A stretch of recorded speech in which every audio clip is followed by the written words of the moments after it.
എന്നെ രണ്ട് ചീത്ത പറഞ്ഞിട്ട് പോകുന്നതുകൊണ്ട് ഒരു കുഴപ്പം വരത്തില്ല.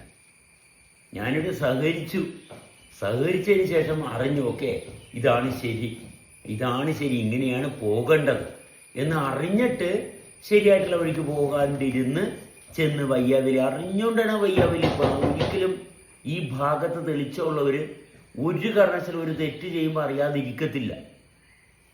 കൃത്യമായിട്ട് അറിഞ്ഞിരിക്കുന്നത് ചെയ്യേണ്ടാത്ത പരിപാടിയാണ് ചെയ്യണമെന്ന് കൃത്യമായിട്ട് അറിഞ്ഞുകൊണ്ട് തന്നെ ഇരിക്കും ചെയ്യുന്നത്. ഒരു സംശയം വേണ്ട. അതുകൊണ്ട് കുളിക്കാനാണ് പ്ലാനെങ്കിൽ കുളിക്കണം, ശരിക്കും കുളിച്ച് തന്നെ കയറണം.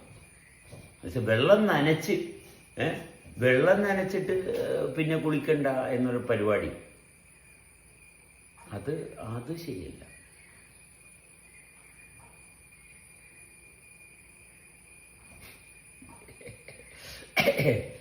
ഇത് നേരത്തെ ആദ്യമേ പറഞ്ഞിരുന്നെങ്കിൽ കുഴപ്പമില്ലായിരുന്നല്ലേ. ഇത്രയും കാലമൊക്കെ ആയല്ലേ ഇപ്പോഴാണ് ഈ പഹയൻ ഇതൊക്കെ പറയണത്. എന്നെ കൊണ്ട് പറയിപ്പിക്കുമ്പോഴല്ലേ എനിക്ക് പറയാൻ പറ്റത്തുള്ളൂ. എന്നെ കൊണ്ട് പറയിപ്പിക്കുമ്പോഴേ എനിക്ക് പറയാൻ പറ്റത്തുള്ളൂ.